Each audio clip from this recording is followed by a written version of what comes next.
తయ్యే నమః. పూజ చేసిన తర్వాత పువ్వులు ఏ ప్రదేశంలో ఉంచకూడదో ఈరోజు మనం ఛానల్ ద్వారా తెలుసుకుందాం. ప్రకృతిలో ఎంతో అందమైన వాటిలో పువ్వులు ముందు వరుసలో ఉంటాయి. చాలామంది పువ్వులను ఎంతో ఇష్టపడుతూ ఉంటారు.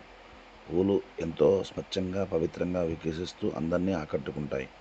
తన కోసం కాకుండా ఇతరుల కోసం వికసించే పువ్వులు ఎంతో పవిత్రమైనదిగా భావిస్తాం. అందుకోసమే ఆ భగవంతుడి పూజకు పుష్పాలను తప్పనిసరిగా ఉపయోగిస్తాము.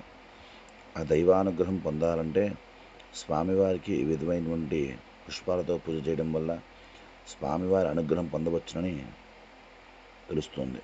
ఈ విధంగా స్వామివారికి పూజ చేసిన పుష్పాలను భక్తులను ప్రసాదంగా ఇస్తాం. అయితే భక్తులు ఈ విధమైన పుష్పాలను పొరపాటున కూడా కొన్ని ప్రదేశాల్లో పెట్టకూడదు. మరి ఆ పుష్పాలను ఎక్కడ పెట్టకూడదు అనే విషయాలు ఇక్కడ మన ఛానల్ ద్వారా తెలుసుకుందాం. ఏదైనా ఆలయంలో లేదా మన పూజా గదిలో స్వామివారికి పూజ చేసిన పుష్పాలను ప్రసాదంగా తీసుకుంటే వాటిని ఎల్లప్పుడూ మనకు దగ్గరగా, అంటే మన హ్యాండ్ బ్యాగ్లో వేసుకోవడం ఎంతో మంచిదని చెప్తున్నాం.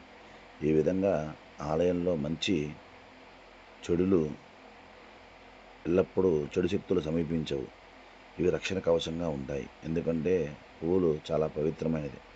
చాలామంది మహిళలు స్వామివారి దగ్గర నుంచి ప్రసాదంగా ఇచ్చిన పుష్పాలను తలలో పెట్టుకుని కొద్దిసేపటికి వాటిని ఎక్కడ పడితే అక్కడ పడేస్తారు. అయితే అది ఎంతో పొరపాటు. ఈ విధంగా మన పుష్పాలను ఒక పవిత్రమైన ప్రదేశంలో, ఎవరూ నడవని తొక్కని ప్రదేశంలో మాత్రమే వెయ్యాలి.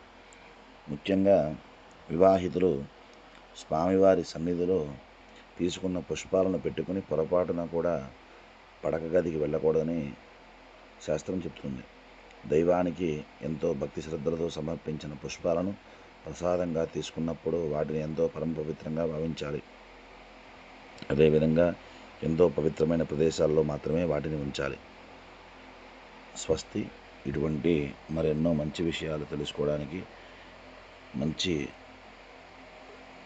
మంచి సూచనలు తెలుసుకోవడానికి మా ఛానల్ ఇప్పుడే లైక్ చేయండి, షేర్ చేయండి, సబ్స్క్రైబ్ చేసుకోండి. Please thank you.